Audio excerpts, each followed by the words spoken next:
আসসালামু আলাইকুম, সবাই কেমন আছেন? দেখেন আমাদের গ্রামের অবস্থা।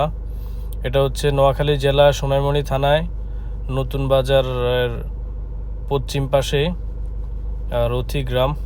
আমাদের গ্রাম সুদ্ধা বাংলাদেশে বন্যা কবলিত সমস্ত এলাকায় কঠিন অবস্থা যাইতেছে। সবার পরিবারকে সেফ জোনে রাখবেন এবং আশেপাশে আশ্রয় কেন্দ্রে নিয়ে যাবেন, কারণ বাংলাদেশে বৃষ্টির যে অবস্থা আর আমাদের গ্রামের যে অবস্থা। দেখেন আমাদের গ্রাম কিন্তু নোয়াখালীর কিন্তু অনেক উঁচু জায়গায়, আমাদের গ্রাম কিন্তু নিচু জায়গায় না। তারপরেও দেখেন আমাদের গ্রামের অবস্থাও খারাপ। আমাদের গ্রামে পানি উঠে গেছে, আর অত্র এলাকা দিয়ে আশেপাশে দিয়ে মনে করেন অনেক পানি উঠে গেছে। তো কঠিন অবস্থা যাচ্ছে। আল্লাহ সবার পরিবারকে রক্ষা করুক। সবাই সেফ জোনে থাকবেন, সেফ জোনে নিয়ে যাবেন নিজ নিজ পরিবারকে নিজ দায়িত্বে। আর এই তো দেখেন আমাদের এলাকার ছোট ভাই, আমাদের এই রাস্তায় মনে করেন যে চারের বন্যাতেও ভালো করে পানি উঠে নাই, কিন্তু সে জায়গায় মনে করেন যে এখন এখানে পানি উঠে গেছে। ছোট ভাইয়ে এখানে রাস্তার উপর জাল ফেলাইছে মাছ ধরার জন্যে।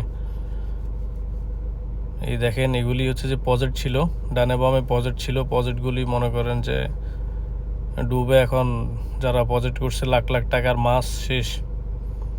এখন মাছ তো শেষ, সাথে সাথে মানুষের জীবনযাপনও কিন্তু এখন অনেক বিপর্যয় পড়ে গেছে। আল্লাহ সবাইকে রক্ষা করুক, হেদায়েত করুক, সবাই দোয়া করবেন। এ রাস্তায় 2004-এর বন্যায়ও এত পানি উঠে নাই।